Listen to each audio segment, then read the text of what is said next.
അല്ല, നമ്മൾ മുന്നോട്ട് പോകുമല്ലേ. 39 ദിവസം മുന്നോട്ട് പോയണക്ക് തന്നെ ഇനി മുന്നോട്ട് പോകും.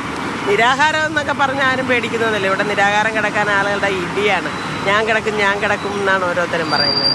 ആദ്യത്തെ അനുഭവമാണ് എല്ലാവർക്കും. ഈ സമരത്തിനിരിക്കുന്ന ആശാവർക്കർമാരൊന്നും ഒരു രാഷ്ട്രീയത്തിൻ്റെ സമരത്തിനോ അങ്ങനെയുള്ള കാര്യങ്ങൾ വളരെ കുറച്ച് വരെ ഉള്ളൂ രാഷ്ട്രീയ പ്രവർത്തകരായിട്ടല്ലേ. അതും ഇങ്ങനെയുള്ള സമരങ്ങൾക്കൊന്നും പോയിട്ടില്ല.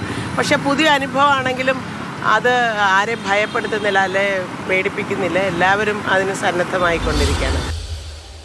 വിവരങ്ങളുമായി രാഹുൽ ജി നാഥ് ഒപ്പം ചേരുന്നു. രാഹുൽ, ആരോഗ്യമന്ത്രി ഇപ്പോഴും പറയുന്നത് ഇതിന് പിന്നിൽ രാഷ്ട്രീയമാണ് എന്നാണ്. പക്ഷേ ഈ ആശാപ്രവർത്തകരുടെ ആശാവർക്കർമാരുടെ കാര്യങ്ങൾ ശരിയായ രീതിയിൽ ഉന്നയിക്കുക എന്ന ലക്ഷ്യത്തോടെയാണോ ആരോഗ്യമന്ത്രി ഇപ്പോൾ കേന്ദ്ര ആരോഗ്യമന്ത്രിയെ കാണാനായി എത്തിയിട്ടുള്ളത്? എപ്പോഴാണ് ഇരുവരും ചർച്ച നടത്തുക? വിശദാംശങ്ങൾ എന്തൊക്കെയാണ്? ജനാധിപത്യ സംവിധാനത്തിൽ ഒരു ഭരണാധികാരിയും കാണിക്കാത്ത ധിക്കാരപരമായ സമീപനമാണ് ഇപ്പോൾ തുടർന്നുകൊണ്ടിരിക്കുന്നത്. അതിനെതിരായി പ്രതിനിധികളായി 3 ആശാവർക്കർമാർ നടത്തുന്ന ഈ അനിശ്ചിതകാല നിരാഹാര സത്യാഗ്രഹത്തിന് ഇപ്പോൾ തത്സമയം രമേശ് ചെന്നിത്തല സംസാരിക്കുന്നുണ്ട് സമരപന്തലിൽ നിന്നും. ചൂണ്ടിക്കാണിച്ചുകൊണ്ട് എന്റെ വാക്ക് നിർത്തുന്നു. അഭിവാദ്യങ്ങൾ, നമസ്കാരം.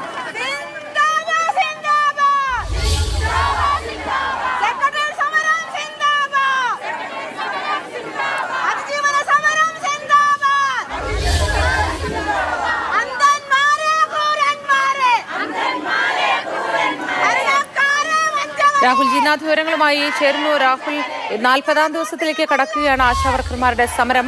ഡൽഹിയിലേക്ക് ചർച്ചയ്ക്കായാണ് ആരോഗ്യമന്ത്രി പുറപ്പെട്ടിട്ടുള്ളത്. പക്ഷെ അപ്പോഴും പറയുന്നത് ഈ സമരത്തിന് പിന്നിൽ രാഷ്ട്രീയമാണ് എന്നാണ്. അതുകൊണ്ട് തന്നെ ആശാവർക്കർമാർ ഇക്കാര്യത്തിൽ ഒരു മറുപടി, ആശാവഹമായ മറുപടി പ്രതീക്ഷിക്കുന്നുണ്ടോ?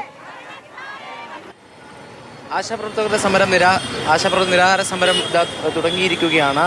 ആദ്യഘട്ടം മുതൽ സാംസ്കാരിക മേഖലയിൽ നിന്നാകട്ടെ രാഷ്ട്രീയ മേഖലയിൽ നിന്നാകട്ടെ വലിയ പിന്തുണയാണ് ഈ സമരത്തിന് ലഭിക്കുന്നത്. കാരണം ഇത് ഉദ്ഘാടനം ചെയ്തുകൊണ്ട് KG താര സംസാരിക്കുമ്പോഴൊക്കെ സർക്കാരിനെതിരെ വലിയ വിമർശനങ്ങൾ, സർക്കാർ ഈ കാലഘട്ടം അത്രയും നേരിട്ട വിമർശനങ്ങൾ ഉണ്ടായിരുന്ന കാര്യങ്ങളെല്ലാം എടുത്തു പറയുന്നു. ഒപ്പം കോൺഗ്രസിൻ്റെ നേതാക്കൾ എത്തുന്നു. രമേശ് ചെന്നിത്തല ഇപ്പോൾ എത്തി സംസാരിച്ചു, ലിജു സംസാരിച്ചു. അത്തരത്തിൽ സർക്കാരിനെതിരായ ഒരു രാഷ്ട്രീയ ആയുധം ആക്കി മാറ്റുകയാണ് പ്രതിപക്ഷം. ഇത് അല്പസമയം മുൻപാണ് രമേശ് ചെന്നിത്തല മുഖ്യമന്ത്രി ഉൾപ്പെടെയുള്ളവർ ധാർഷ്ട്യം വെടിഞ്ഞ് ചർച്ചയ്ക്ക് തയ്യാറാകണമെന്ന് ആവശ്യപ്പെടുന്നു. അത്തരത്തിൽ നിരാഹാര സമരത്തിലേക്ക്, അതായത് സമരത്തിൻ്റെ ഏറ്റവും 3ാമത്തെ ഘട്ടത്തിലേക്ക് ആശാപ്രവർത്തകർ കടക്കുകയാണ്. ഇങ്ങനെ കടക്കുമ്പോഴും അവർ ഉന്നയിക്കുന്ന പ്രധാനപ്പെട്ട ആശങ്കകൾ, അതായത് ഈ ഒരു ഘട്ടം 33ാം ദിവസമാകുമ്പോൾ പോലും സർക്കാരിൻ്റെ ഭാഗത്തുനിന്ന് അനുഭാവപൂർണ്ണമായൊരു വാക്ക് ലഭിക്കുന്നില്ല. അതിനൊക്കെ അപ്പുറത്തേക്ക് വീണ ജോർജ് ഇന്ന് ഡൽഹിയിലേക്ക് പോയപ്പോൾ കേന്ദ്ര ആരോഗ്യമന്ത്രിയെ കാണാൻ പോകുന്നു, തങ്ങൾക്ക് വേണ്ടി ആവശ്യങ്ങൾ ഉന്നയിക്കാൻ പോകുന്നു എന്ന് കരുതി അത്തരത്തിലുള്ള സമ്മർദ്ദം ചെലുത്താൻ സമരത്തിനായല്ലോ എന്ന ആത്മവിശ്വാസത്തിലാണ് അവർ ഇന്നത്തെ ദിവസം തുടങ്ങിയത്. എന്നാൽ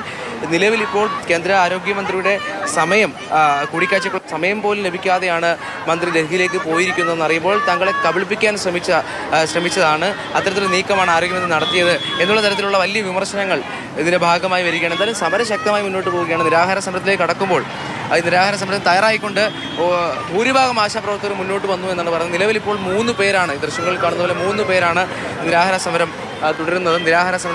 എന്തായാലും ഈ സമരം അത് അവകാശ പോരാട്ടത്തിൻ്റെ ഏറ്റവും ഒടുവിൽ അവകാശങ്ങൾ നേടിയെടുത്തതിന് ശേഷം മാത്രമേ അവർ പിന്മാറൂ എന്നാണ് പറയുന്നത്. അതിനോടൊപ്പം തന്നെ ഇത്തരത്തിൽ അധിക്ഷേപങ്ങൾക്ക് മറുപടിയും നൽകാൻ അവർ വേദികൾ ഉപയോഗിക്കുന്നുണ്ട്. അത്തരത്തിൽ വളരെ ശക്തമായി മുദ്രാവാക്യങ്ങൾ ഉയർത്തുന്നു, വളരെ ശക്തമായി അധിക്ഷേപങ്ങൾക്കെതിരെ മറുപടി പറയുന്നു. അങ്ങനെ സമരം 3ാം ഘട്ടത്തിലാകുമ്പോൾ അത്യാവേശത്തിൽ മുന്നോട്ട് പോവുകയാണ്. ആവശ്യങ്ങൾ അംഗീകരിച്ചുകൊണ്ട് അംഗീകരിച്ചാൽ മാത്രമേ അവസാനിപ്പിക്കുന്നു. അത് ഓണറേറിയം, അത് 21,000 എന്നുള്ള ആവശ്യം ഉന്നയിക്കുമ്പോഴും 21,000 തരാൻ കഴിയില്ല, 3 ഇരട്ടി എന്ന് മന്ത്രി പറയുമ്പോൾ അത് തരാൻ കഴിയില്ലെങ്കിൽ എത്ര ഓണറേറിയം ആക്കാൻ കഴിയുമെന്ന് ചോദിക്കുമ്പോൾ അതിനുപോലും സർക്കാരിന് മറുപടി ഉണ്ടാകുന്നില്ല എന്ന് പറയുന്നു. അത്തരത്തിൽ നടന്ന ചർച്ചകളൊക്കെ വിഫലമായിരിക്കുകയാണ്. ഇവർ ഉന്നയിച്ച ആവശ്യങ്ങൾക്ക് അനുകൂലമായെന്ന് മാത്രമല്ല അനുഭാവപൂർണ്ണമായൊരു വാക്ക് പോലും അവർക്ക് ലഭിക്കുന്നില്ല എന്നുള്ളത് വലിയ വിമർശനമായി ഉന്നയിക്കുന്നു. എന്തായാലും സമരം അതിശക്തമായി മുന്നോട്ട് പോവുകയാണ്. നിരാഹാര സമരം സെക്രട്ടേറിയറ്റ് പടിക്കൽ ആരംഭിച്ചിരിക്കുകയാണ്.